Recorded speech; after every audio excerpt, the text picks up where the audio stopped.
Eftir hrunið 2008 þvarr traust til stjórnvalda og almenningur reis upp til að mótmæla. Árið 2010 samþykkti Alþingi einum rómi nauðsyn endurskoðunar stjórnarskrár lýðveldisins frá 1944 með öllum 63 atkvæðum greiddum. Eitt fallegasta lýðræðisferli á heimsvísu var sett af stað á Íslandi í kjölfar hrunsins. Ferli til að skapa nýjan samfélagssáttmála, nýja stjórnarskrá.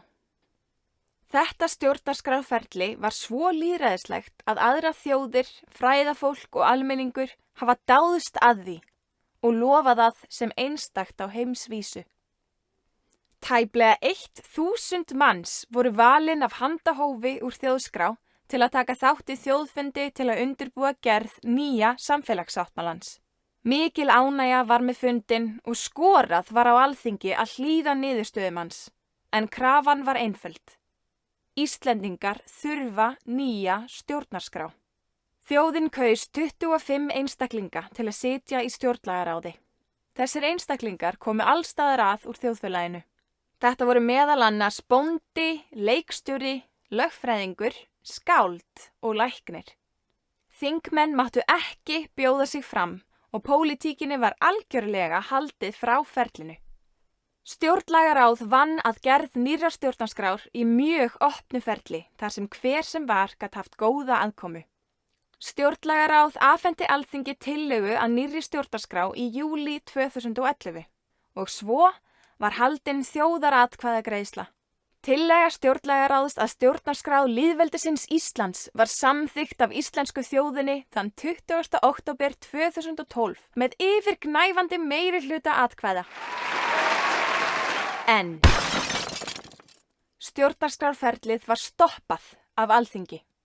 Sömu þingmenn og samþykktu einum rómi að ráðaskildi í endurskoðun stjórnarskrárinnar 2010 voru ekki tilbúin til þess að lögfesta hana og klára ferlið 2 árum síðar.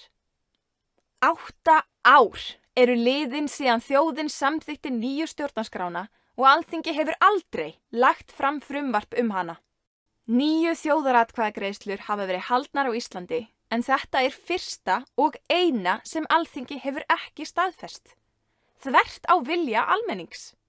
Í dag sitjum við því uppi með stjórnarskrá sem er að stórum hluta til 1,5 aldar gömul og samin var af dönskum körlum fyrir konungsveldi. Það var skýrt þegar Ísland fekk sjálfstæði 1944 að gamla stjórnarskráin skyldi vera til bráðabirgða og þjóðin fá sína eigin stjórnarskrá við fyrsta tækifæri. 76 ár eru liðin frá því að við fengum sjálfstæði og enn sitjum við uppi með stjórnarskrá sem samin var af erlendum körlum og á ekki við í fjölbreyttu nútíma samfélagi. Við eigum okkar eigin stjórnarskrá, samfélagssáttmála sem samin var af fjölbreyttum hópi fólks og samþykktur var af íslensku þjóðinni. Alþingi getur ekki valið sér einstakar greinar hennar til umfjöllunar. Þjóðin kaus heildstæða stjórnarskrá og þá stjórnarskrá viljum við fá lögfesta. Yfir 13.000 konur hafa nú tekið saman höndum og sameinast það að koma nýju stjórnarskráni okkar aftur á dagskrá. 13.000 konur. Það eru yfir 10% kvenkjósenda á Íslandi. Ekki ber að vanmeta þann ólgandi kraft sem í kvennorkunni býr, en þann kraft setjum við nú í farveg fyrir nýju stjórnarskrána sem þjóðin hefur ekki gleymt. Gamla stjórnarskráin er barn síns tíma, að mörgu leyti úrelt og óskýr.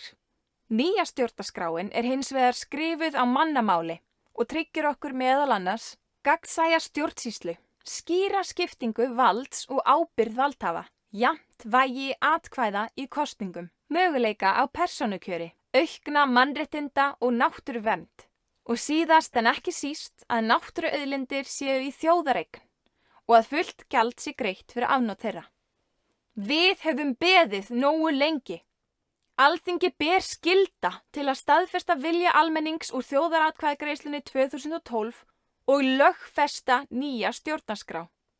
Við krefjumst þess að alþingisfulltrúar vanvirði lýðræðið ekki lengur heldur staðfestu stjórnarskrána sem samin var af fólkinu og fyrir fólkið.